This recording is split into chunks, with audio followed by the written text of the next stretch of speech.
You're listening to The Re-Engineered You. This is part 2 of a 2-part episode about seeing people as resources. You're about to hear Todd and I watch a Walmart union-busting video, which was intended to scare new employees from potentially joining unions and seeking representation. This is a shorter, truncated version. To find the full 15-minute clip, you can check out our website next week when we release that as a bonus episode.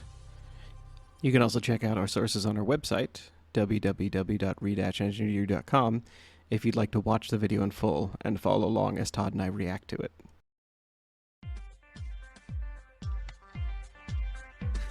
This music is great. None of this looks fun, by the way. This is anyone watching this would say, oh, this sucks, Why am I doing this with my life? That's one of the things I enjoy about this job, the way Walmart associates can really make a difference in someone's day. I also love that the people in this store are like a second family to me. We really pull together to take care of our customers and each other. It's not just a place to get a paycheck. No matter how big the company gets, this place is special to us. You're just beginning your career with us, and it's hard to grasp everything that's available to you, like great benefits. So it is worth mentioning again when they talk about their flexible jobs, and their opportunities.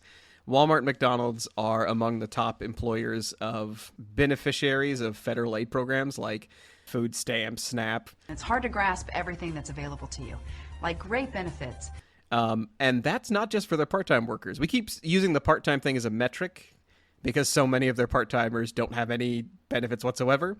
But 70% of the people who are getting those, those aid programs are full-time workers already. So it's full-time workers who need that extra boost. And a really friendly and fun place to work. Well, just see for yourself. A job at Walmart is a good job. In fact, there's no retail company that offers more advancement and job security than... Yeah, they also say there's no retail company that offers more advancement and job security than Walmart.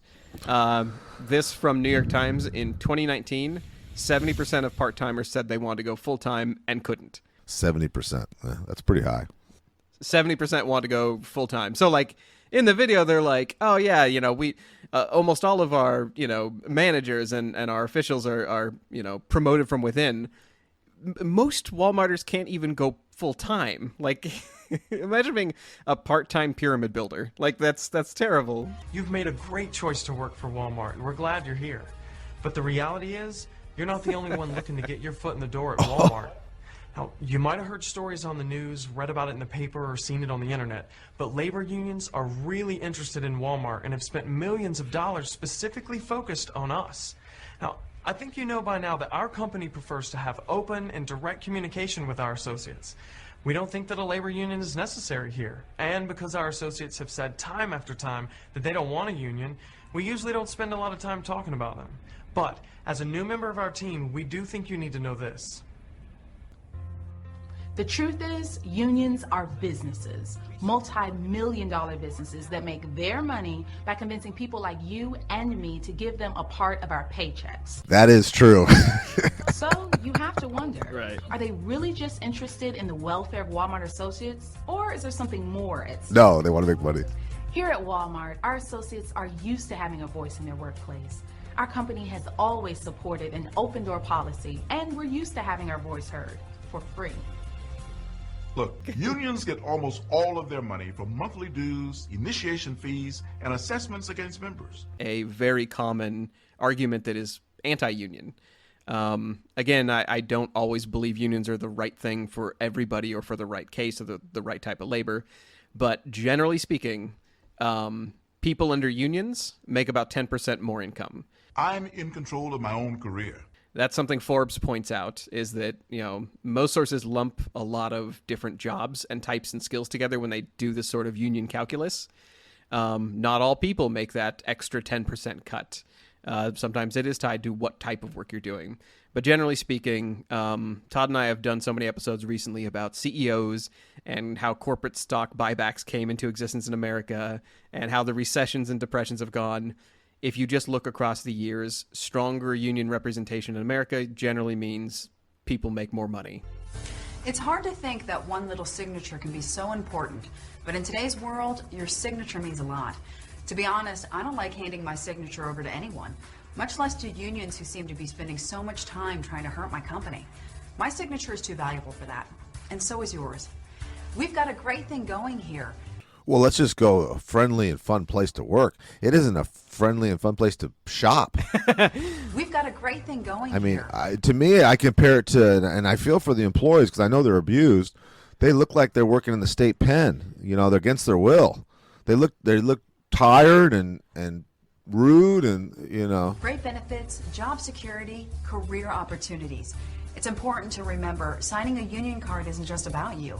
You could also be affecting the people who have worked here for years and enjoy Walmart for the same reasons we do.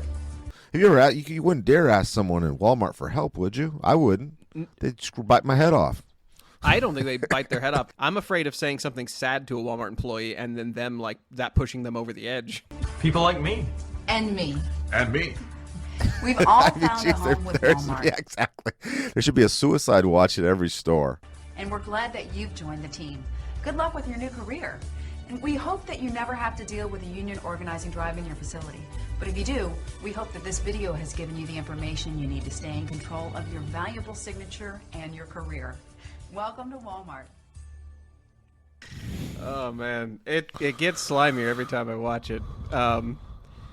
It's scary, Joe. This is worse than any sexual harassment movie I've ever seen. Yeah. It's so manipulative, and it's so hitting on those emotional buttons of control. Yeah, it's disturbing. it's all fear. Like it's banking on people not wanting to, like, fearing the change that might occur. Yeah. So let's start. And then saying, yeah, the first thing that was kind of propaganda with me is that they chose people of different ages, different ethnicities, different points of their lives, right, to kind of appeal to the masses. They're trying to appeal to 2.5 million people here, Joe. And they're saying, and they're using scare tactics. Well, you first. Well, we had an episode once where we talked about propaganda and how the mere exposure effect, the idea that if multiple voices say a thing, it becomes fact in your mind. So let's start with, I mean, it's a literal propaganda video to convince people not to get representation if you work at Walmart.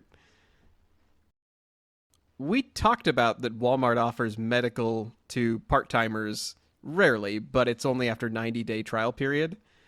So if you're a part-timer, which a third of all of their employees are, that's not, I mean, that's right away. That's their first selling point is just garbage, hot garbage, right? Yeah.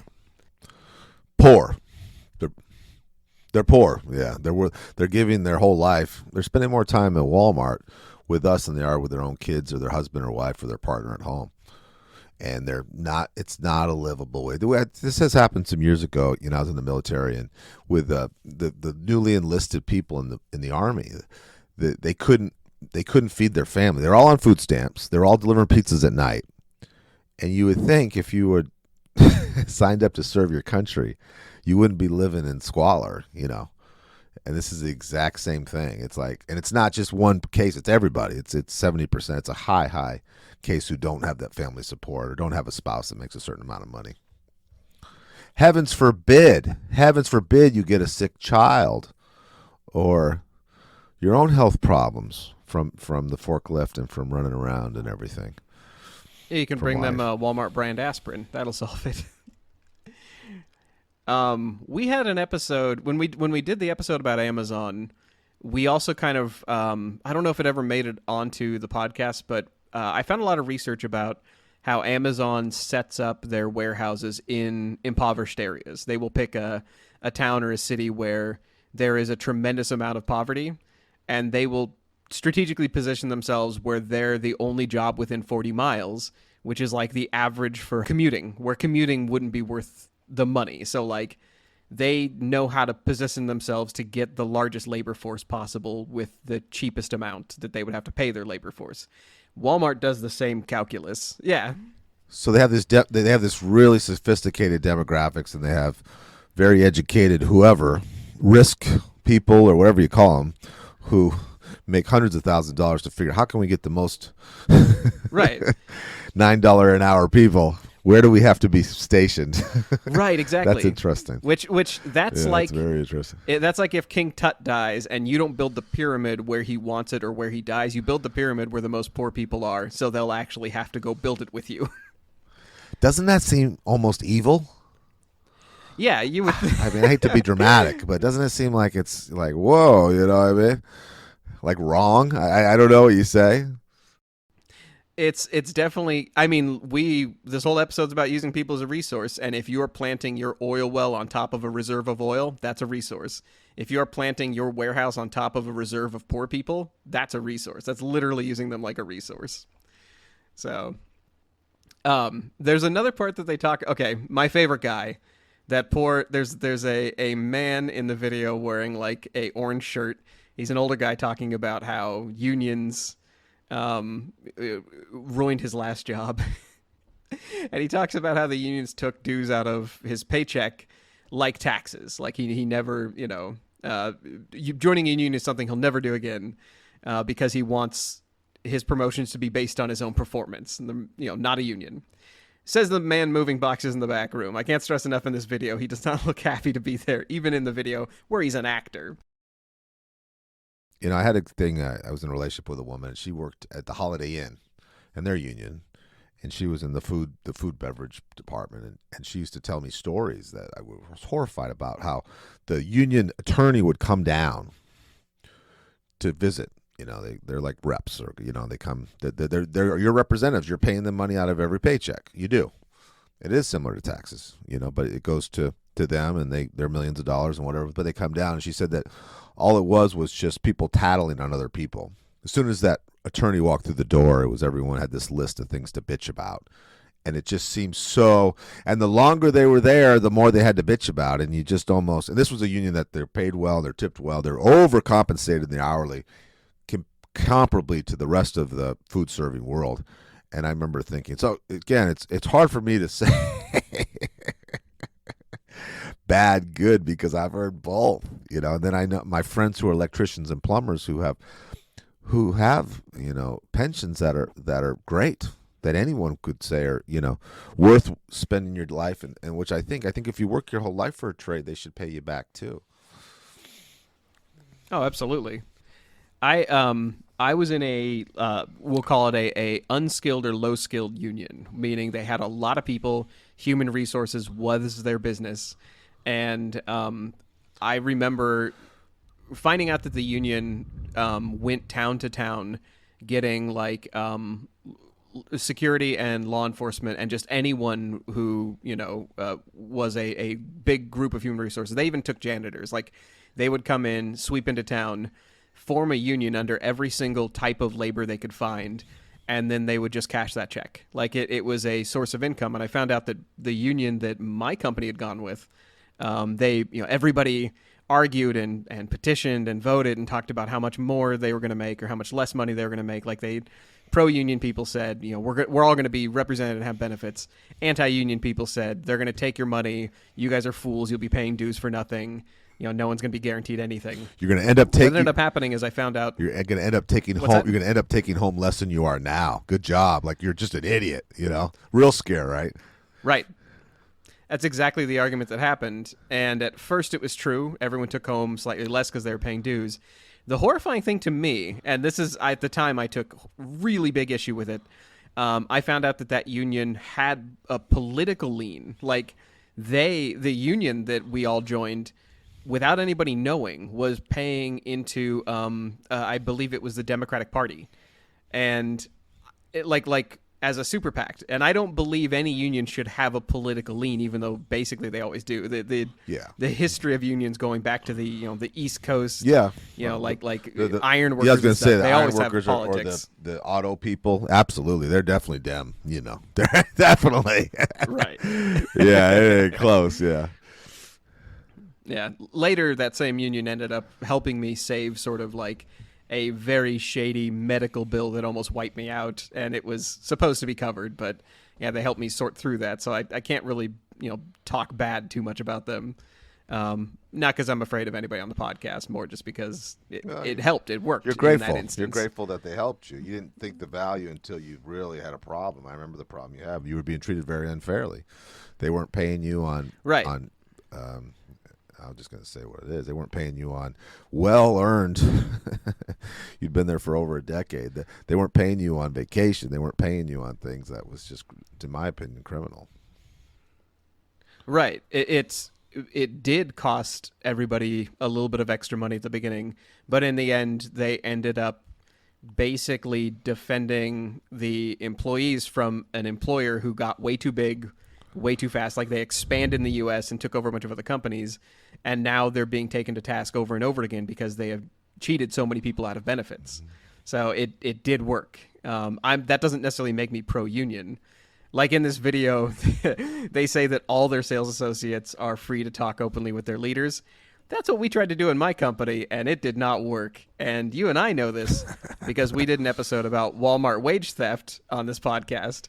And we found out the only thing you're allowed to take to your employer at Walmart is to say, please stop making me work while I'm off the clock. And, of course, they will say, go back to work.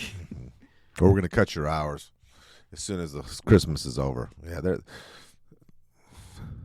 they made a big thing. They made a big thing in this video about, I'd rather handle things myself. I don't need to speak through someone else. I'd rather be direct. That's the kind of person this is a character thing. Like, you have some kind of power. Right. Like, you can go talk to your boss in a company of $2.5 billion when you're a greeter at Walmart in, let's just say, Tulsa, Oklahoma. How much... I don't know what kind of power you're going to have talking to your immediate supervisor. I Right. find it real hard to believe. You work at a company that has a population of the size of a small country, yet you think you can reach the head of that? Like, you can talk to anybody with real power? Well, and they're telling you that you can talk and you can be heard, which is something that the workers tell to us, silly worker bees.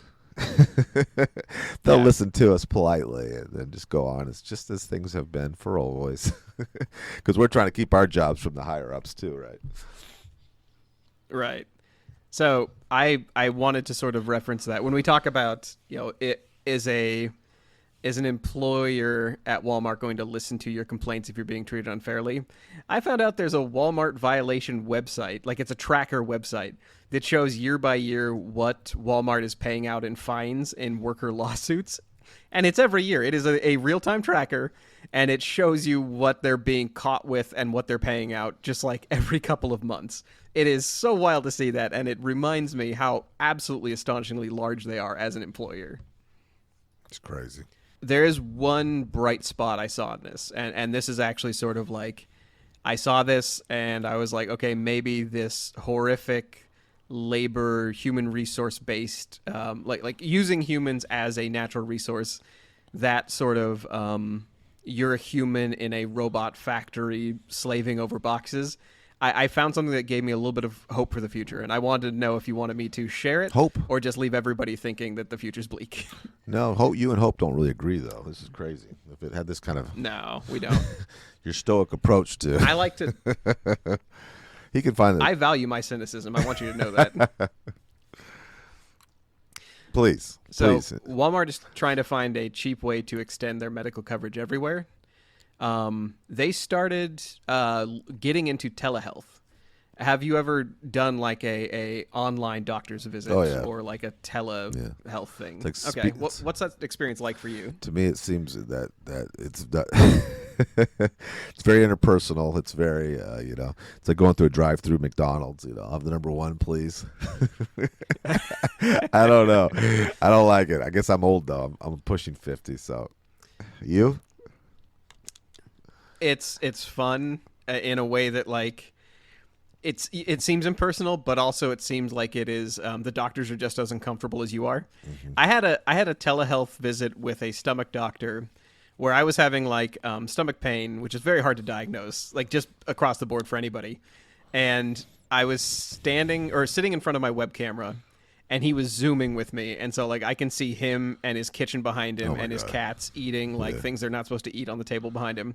And he had me stand up, and he's like, "Okay, press on your stomach next. No, press above the rib. No, below the rib. No, to the right. And he's like, is there pain there? Okay, no, you're pressing in the wrong place. That like it was so awkward. Did he wear a stethoscope like, just for looks? Like not even a real one, just for see. Held the stethoscope I'm a up to doctor. the monitor.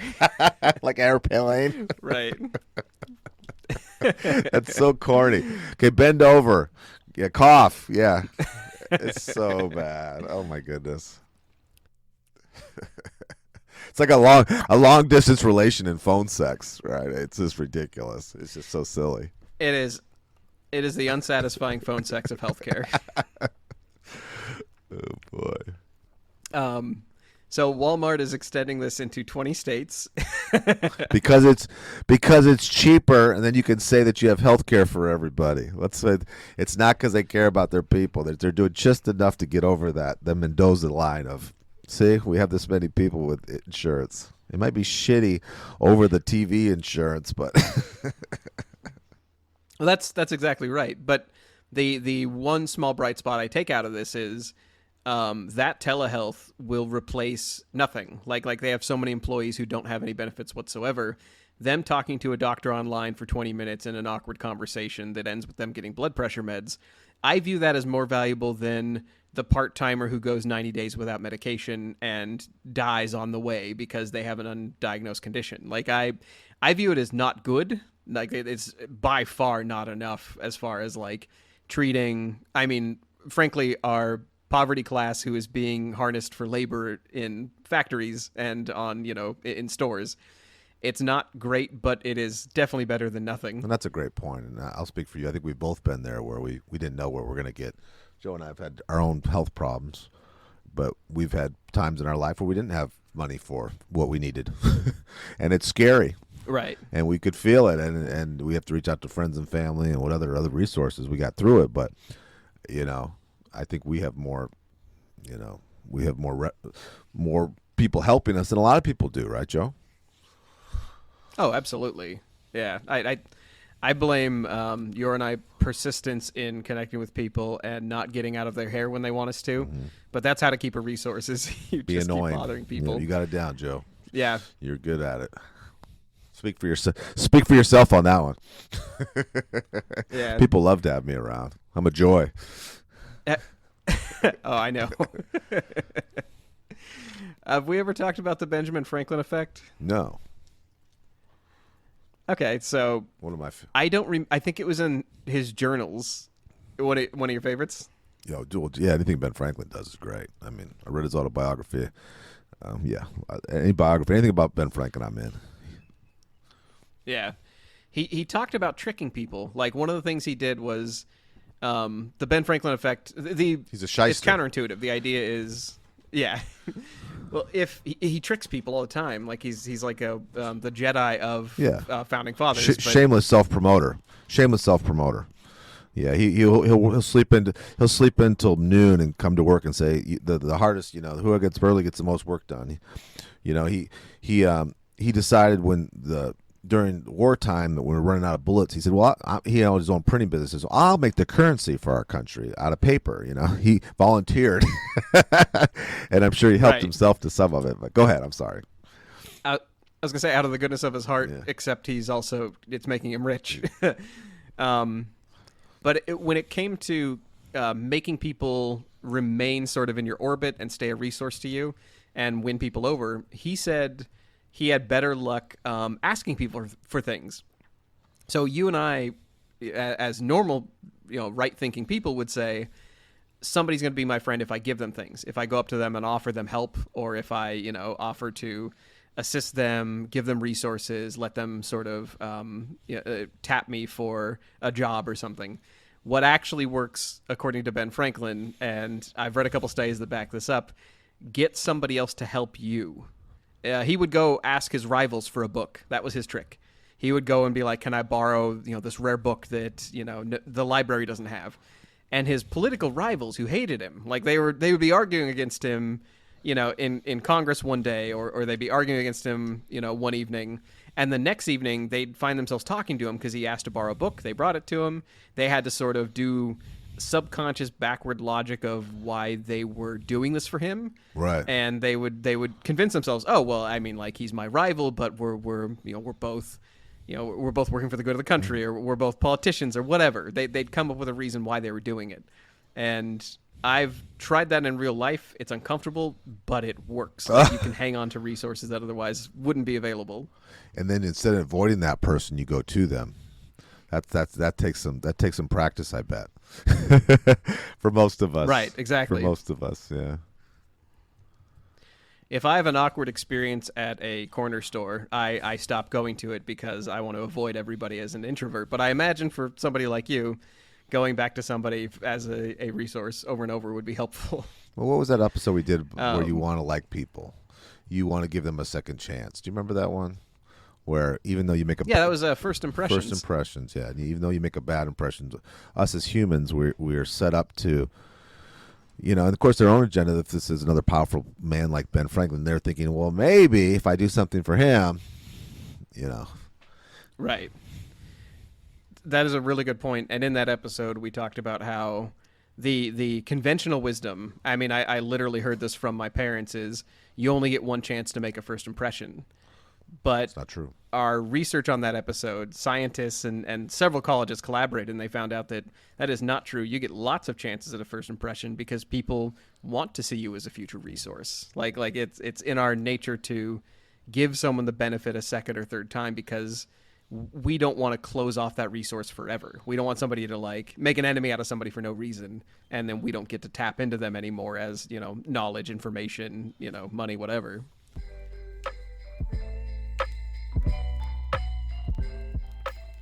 Have you ever, okay, so we're going to kind of get into a slight discussion, if you don't mind. Have you seen rich people treat employees as a resource? Like, do wealthy people treat their employees better or their friends, is basically what I'm asking. Based on their value, yes, yeah. I know, I think what popped in my head was I know several restaurants in the Phoenix area, and their head cook, not a chef, but a cook, their manager, they went above and beyond for them. They bought them cars for their kids. They, and not Ferraris, but a later model, nice car. When they needed it, they right. pay their first and last for the apartments. Whatever they have to do to kind of keep their hooks in them.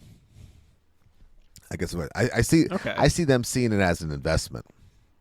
And seeing value in that person. They wouldn't do it for everybody. They might not do it for Todd and Joe, but they do it for Antonio, Right. I think that's a really good way of putting it. They're investing in somebody instead of fighting them for it, like fighting them for a resource. I think that's kind of the whole crux of this episode is something. Okay, so I'm going to get a little bit into my family experience, and hopefully, this won't embarrass me too much. So we have a sort of like a dark family story, as I think most families do, where my great-great-grandfather lost his farm to his brother, who pushed him out on an inheritance. Like, they got in a squabble after their parents passed. He got screwed over. Like, the other guy, even sort of went to the local law and messed with this. Paid them off and ended up claiming the entire farm. And so he left with nothing. Like, he had to start over completely. And that's not only a lower class thing to do. I'm not saying that a squabble over inheritance only happens with poor people. But when you and I were reading the history of the Hammer family in our last episode, I noticed that almost nobody gets cut out. When there's a massive inheritance, strangers get left out to dry. The Hammer, the grandfather of Army Hammer, when he passed, he was extraordinarily wealthy. He cut out his mistresses and his people who worked for him, but everybody in his family, even people that he had told were idiots or didn't like them, he still included them in inheritance. He still gave them resources even at the end. I think people, when they get older too, they get more sensitive to that, and they compartmentalize things differently because the Hammer family is a good example, Joe. It's just what you said. There were people that weren't just mistresses, but there were people that were very big into his success, that he had a lot of promises and even contracts with, that he was going to take care of them because of what they did for him. But at the end of the day, He gave money to the people that he, even his own family, despise. And we all think if it was our own kids, right, we would think if they're just going to be losers, just going to be trust fund kids, why don't we give it to people who deserved it, who helped us get this wealth?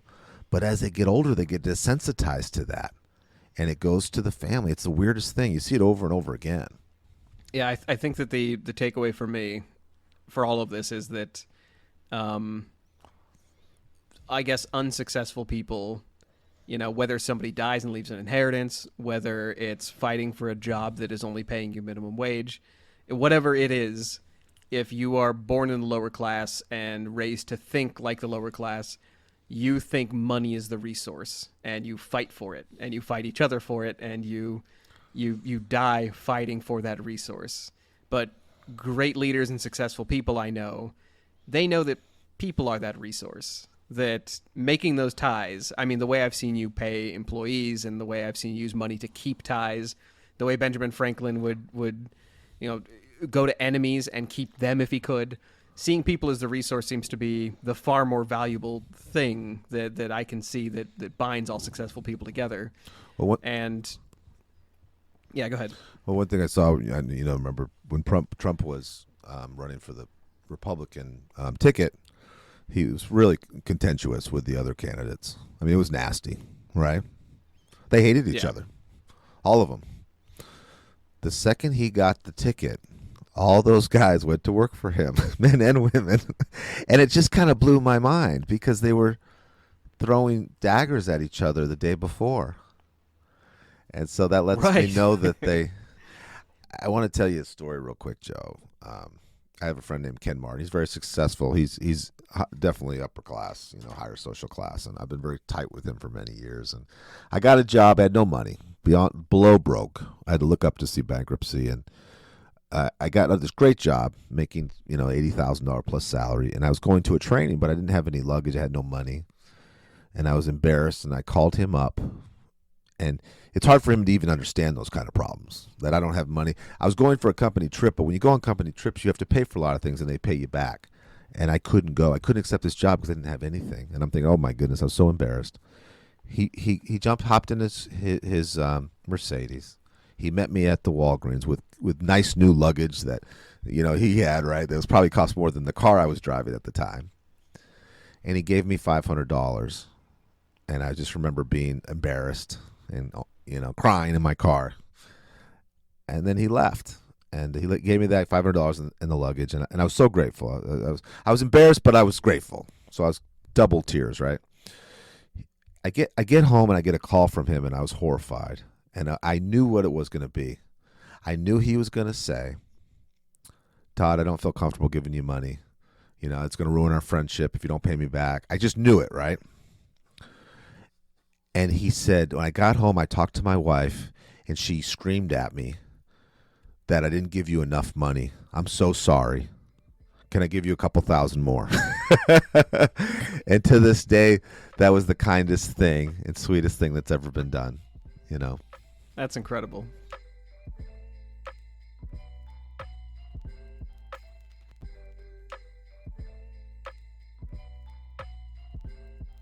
Great leaders know a resource should be protected. They know they'll get the best work out of you if you aren't questioning how you feed your family. Wow, you stack butterball chickens in the deli freezers. Poor people are trained to see money as a resource and to compete for it. Mediocre leaders see you as a resource and try to herd you into a pen. Great leaders know what a valuable resource you are. And instead of holding benefits over your head, they reward you so you'll do your best work. Walmart has learned this lesson, sort of. Last year, they attempted to lower insulin prices by launching their own brand, called Relion Novolog, which retails for about half the national average. Also last year, they attempted to purchase Telehealth, a remote healthcare system. Switching to Telehealth could save billions by having workers see doctors online. Walmart currently offers telehealth in over a dozen states. The biggest employer in the world seems to be taking real strides to keep their people in good health, all in the hopes that now workers can focus on building pyramids of Charmin and great value ketchup. instead of asking unions to solve the 90 days without medication pledge.